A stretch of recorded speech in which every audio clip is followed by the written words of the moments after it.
The easy way you can immediately place where this is by mentioning what is beneath it. You might have heard about Deas nuts. Well, this is Deas Island. And they're different, I assure you. Let's find out how. One part of Deas Island is a scrap of land that the Massey Tunnel burrows underneath of to connect the cities of Delta and Richmond. When the tunnel opened, it was named Deas Island Tunnel, but was later named after the MLA George Massey, who advocated for it so vociferously and passed away. It's a nice spot. Who is Deas Island itself named after? Through the early years of the salmon canning industry in British Columbia, a black biracial man named John Sullivan Deas, born in 1838 and arriving in Canada in 1862 via a coordinated migration from a San Francisco-based group he became a member of in 1958. This is Burvilla, a Victorian-style house built in 1905 to 1906. Burvilla was the home to 3 generations of Burr family until the early 1970s. It was moved to this Deas Island from River Road in December of 1981. The attic is a summer nursery for hundreds of bats. They wanted out of California because there were threats of the violent and unequal situation of his people there becoming somehow even worse through pending legislations barring black people from owning businesses, buying certain property, and a host of other racist policies. BC at the time was also racist and predicated on stolen land and displacement of indigenous peoples. John Deas and his community were able to run a business or live with a little bit more dignity there. As far as accessibility on the trail goes, lots of it is hard-packed gravel with minimal dips. So I would think that a ton of it is accessible to folks with powered or wheeled mobility devices, just in case that's interesting to you. A couple of tree roots sticking out here and there, but for the most part everything we've seen now has been hard packed, so you won't get any swish and sway for the most part, but I'll let you know here if that changes. By 1866 he was a leading tinsmith and hardware dealer in Yale, BC. He started canning salmon on the lower Fraser River in 1871. By 1874 the cannery consisted of 3 substantial buildings, together with smaller buildings, a wharf, and sheds. And there is that tunnel, the George Massey Tunnel. My father assures me that we are somehow distantly related to George Massey. So pretty much I built this tunnel is essentially what the takeaway is. You'll see little bunnies and snakes all over.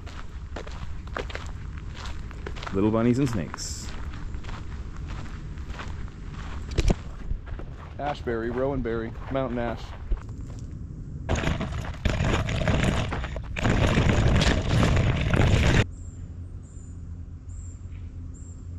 Song sparrow.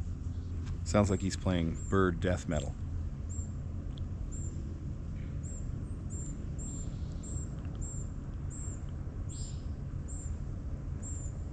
Oh, and a willow flycatcher as well.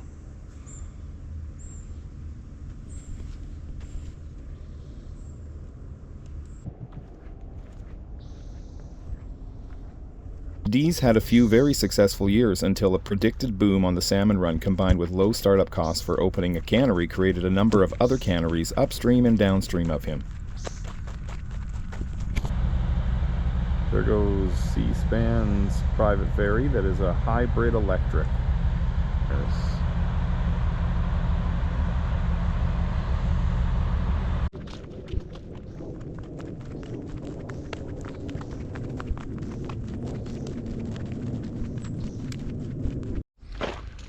In the Deas Island Regional Park guide, it does mention safety. It says to enjoy the park safely. Wear a condom the entire time. We're both wearing condoms. Disputes between these rival canneries, charges that fish were wasted and that some canners were bringing low-quality raw fish down from the upper Fraser, all influenced Deas to seek an exclusive lease of the drifts near his cannery. This request was denied, both in Victoria and Ottawa. This tunnel was graciously opened by Her Majesty Queen Elizabeth II on July 15th, 1959. And after the gracious opening of her tunnel, Prince Charles was born. After this defeat, Deas remained only one more season in the canning business. He sold his shares to his Victoria, BC agents for about $15,000.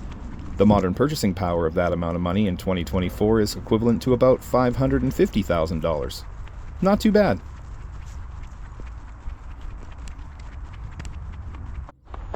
So, it's 1878, Deas is free of cannery life and goes back to live in Portland, Oregon with his wife, Fanny, and their 7 or 8 children. There are conflicting reports, but he was busy.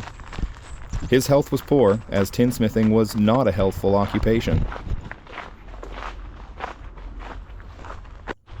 7 seasons of canning and a decade of continuous operation on the Fraser River entitled John Sullivan Deas to a prominent place among the founders of industry in British Columbia. He died in July of 1880 at the age of 42. Now Deas Island is a lovely place to take a lengthy or manageably short stroll where some evidence of these intersecting histories of pioneering tinsmith, canners, and modern traffic-related infrastructure still exist together for us to enjoy.